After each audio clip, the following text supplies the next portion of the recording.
할렐루야. 오늘은 추수할 일꾼이라는 제목으로 마태복음 9장 36절에서 38절을 본문으로 뉴저지 팔박 한인루터 교회 이상조 목사님께서 하나님의 말씀을 전하겠습니다. 무리를 보시고 민망히 여기시니 이는 저희가 목자 없는 양과 같이 고생하여 유리함이니라. 이에 제자들에게 이르시되 추수할 것은 많되 일꾼이 적으니 그러므로 추수하는 주인에게 청하여 추수할 일꾼들을 보내어 주소서 하라 하시니라. 아멘. 오늘 본문에 보면 예수님께 나오는 수많은 사람들을 보시고 예수님께서는 민망히 여기셨다 이렇게 말씀하고 있습니다. 예수님께서는 수많은 사람들이 나와도 다 감당할 수 있지만 앞으로 예수님께서 모든 십자가의 사역을 다 이루시고 승천하시면 그 다음에 제자들이 수많은 사람들을 감당해야 되는데 그때에 예수님께서 부르시는 제자들, 즉 12명의 제자들보다도 더 많은 제자들이 필요한데 그 제자들을 아버지 하나님께 간구해서 보내달라고 기도를 하라 이렇게 부탁을 하신 내용입니다. 오늘 본문의 내용에 보면 예수님께서 선택하신 예수님의 제자들을 얼마나 귀중히 여기셨는지를 잘 알 수가 있습니다. 제자들에게 이르되 추수할 것은 많지만 추수할 일꾼이 적으니 그러므로 추수할 일꾼을 보내달라고 해야 된다. 그렇다면 추수할 일꾼을 보내주는 분이 누군가 보니까 추수하는 주인이라는 것입니다. 그러면 그 주인은 누군가? 아버지 하나님이라. 그러므로 추수하는 일꾼은 예수님께서 선택하신 12제자뿐만이 아니라 예수님의 사람들, 목사님과 선교사님들 뿐만이 아니라 예수님의 복음을 위해서 살아가는 우리 성도들의 삶도 이야기하고 있습니다. 그러므로 추수하는 주인, 즉 아버지 하나님께 간구해서 추수할 일꾼을 보내달라고 기도하라고 하는 의미는 추수할 일꾼, 예수님의 제자들처럼 목사님이나 선교사님이나 그리고 예수님의 복음을 위해서 일하는 우리 성도님들도 아버지 하나님께서 보내주신 자들이라 이렇게 말하고 있는 것입니다. 아무나 추수꾼이 될 수 있는 게 아니고 추수하는 주인 되시는 아버지 하나님께서 선택하시고 부르시고 교육하시고 훈련시켜서 일꾼으로 쓰여질 때에 예수님의 제자와 같은 추수꾼이 되어질 수 있다라고 말씀하고 있습니다. 그리고 분명한 것은 추수꾼은 우리 아버지 하나님께서 불러주시고 만들어주시지만 추수꾼은 추수하는 이곳의 주인이 아니라 하나님의 일꾼으로 일을 해야 된다는 것입니다. 우리 예수님께서 수많은 사람들이 예수님께 나오는 모습을 보시고 목자가 없어 방황할 수밖에 없는 상황을 아셨고 그리고 안타까운 마음을 가지고 있었으며 그리하여 제자들에게 추수할 것은 많지만 추수할 일꾼이 적으니 추수하는 주인 즉 아버지 하나님께 간청해서 추수할 일꾼을 보내달라고 부탁을 하라고 말씀하신 내용이 오늘 본문에 있는 내용입니다. 예수님께서 제자들에게 아버지 하나님께 기도해서 아버지 하나님으로부터 추수할 일꾼 즉 선택하신 12제자와 같은 사람들을 불러달라는 것입니다. 이게 바로 우리 사역자들의 부르심을 받은 하나님의 종들이요 하나님의 일꾼이라는 것을 분명하게 말씀하고 있는 내용입니다. 본문을 통해서 우리 예수님의 사역자들의 선택과 의무를 분명히 말씀하고 있습니다. 먼저 추수꾼 즉 복음의 사역자는 추수할 일을 위해서 주인 되시는 아버지 하나님께서 부르시고 선택하시고 훈련을 통해서 세워진다는 것입니다. 로마서 8장 28절에서 30절에 보면 하나님이 미리 아신 자들로 또한 그 아들의 형상을 본받게 하기 위하여 미리 정하셨으니 이는 그로 많은 형제 중에서 맏아들이 되게 하려 하심이니라.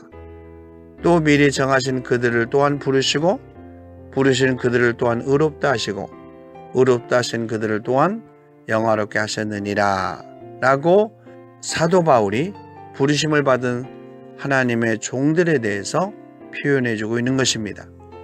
그들은 곧 하나님의 아들의 형상, 즉 예수 그리스도를 본받게 하기 위해서 미리 하나님께서 선택하셨고 그들에게 하나님께서 의롭다고 하셨고 하나님께서 의롭다고 하신 그들을 통해서 하나님께서 영광을 받을 수 있는 복음을 위해서 일하게 하셨다라고 말하고 있는 것입니다.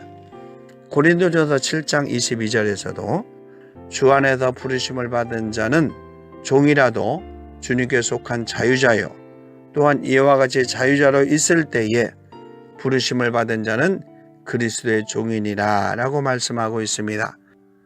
사도 바울이 활동하던 그 시대에는 고린도라고 하는 그 지역에서도 돈으로 산 종들이 있었습니다. 그러나 하나님의 복음을 위해서는 그 종들이라도 예수님께 속한 자들은 자유자요 또 자유자라도 예수님께서 부르시는 자들은 바로 그리스도의 복음을 위해서 일하는 그리스도의 일꾼이요 그리스도의 종이라 이렇게 표현하고 있는 것입니다. 마가복음 1장 17절에서도 예수님께서 가라사대 나를 따라오너라 내가 너희로 사람을 낚는 어부가 되게 하리라 라고 말씀하신 그 말씀에서도 예수 그리스도가 부르시고 예수 그리스도를 위해서 일생을 살아가는 제자의 삶을 그리고 나아가 예수 그리스도를 마음에 믿고 예수 그리스도를 위해서 살아가는 성도의 삶을 말씀하시고 있는 것입니다. 두 번째는 예수님의 부르심을 받은 사역자는 하나님 사역의 주역이 아니라 주인 되시는 하나님의 추수를 위해서 부르심을 받은 일꾼이라는 것입니다.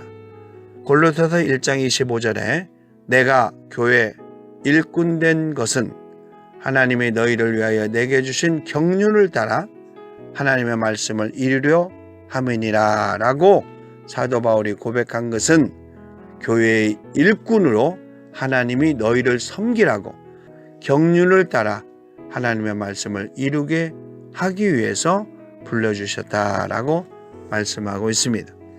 고린도전서 4장 1절에서 2절에서도 마땅히 우리가 우리를 그리스도의 일꾼이요 하나님의 비밀을 맡은 자로 여길지어다 그리고 맡은 자들에게 구할 것은 충성이니라 라고 말씀하고 있습니다. 누가복음 10장 7절에서도 그 집에 유하며 주는 것을 먹고 마시라 일꾼이 그 싹을 얻는 것이 마땅하니라 이 집에서 저 집으로 옮기지 말라 라고 말씀하셨는데 내가 강제로 달라고 해서 먹는 것이 아니라 그들이 주는 것 안에서만 먹고 마시라 그리고 싹을 주거든 받아라 그리고 이 집 저 집 옮기지 말고 한 집에서부터 온전하게 복음을 전하는 것이 우리는 본문을 통해서 알 수 있는 것입니다. 마지막으로 세 번째는 추수할 것이 많으니 추수할 일꾼도 많이 필요하고 마지막 추수하는 심정으로 사역자의 간절함이 있어야 된다는 것입니다. 예수 그리스도는 일생 동안 간절한 심정으로 복음 사역을 이루어갔습니다.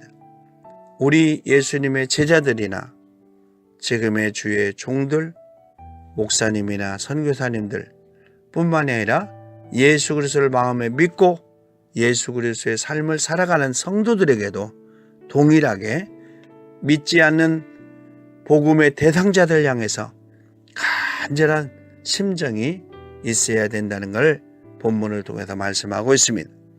요한복음 6장 47절 48절에서도 진실로 진실로 너희에게 이르노니 믿는 자는 영생을 가졌나니 내가 곧 생명의 떡이로라 라고 말씀하고 있습니다. 예수 그리스도는 간절한 심정으로 생명의 떡 곧 영생을 위해서 나를 믿으라 라는 복음이 그 속에 포함되어 있는 것입니다. 마태복음 8장 3절에서는 문둥병 걸린 자가 예수님에게 나와서 자기를 고쳐달라고 했을 때에 예수님께서 손을 내밀어 저에게 대시며 가라사대 내가 원하노니 깨끗함을 받으라 하시니 즉시 그의 문둥병이 깨끗하여진지라 라고 말씀하고 있습니다. 예수님께서 한 사람이 치료받는 것이 얼마나 귀중한지 간절한 심정을 잘 표현해주고 있는 내용입니다. 사랑하는 믿음의 성도 여러분, 여러분 삶 속에서 주위에 예수님을 영접하지 못하고 구원받아야 될 수많은 사람들이 주위에 있지 않습니까? 그들을 향해서 우리 예수님께 여러분을 선택하시고 부르셨다는 믿음과 확신을 가지고 그들에게 복음을 전하는, 그리고 간절한 심정으로 예수 그리스도를 증거하는, 그래서 하나님의 놀라운 사랑을 체험하고 성령의 충만함 속에서 하나님의 성도의 삶을 살아가는 우리 믿음의 성도의 삶이 되기를 예수님의 이름으로 축원합니다. 아멘.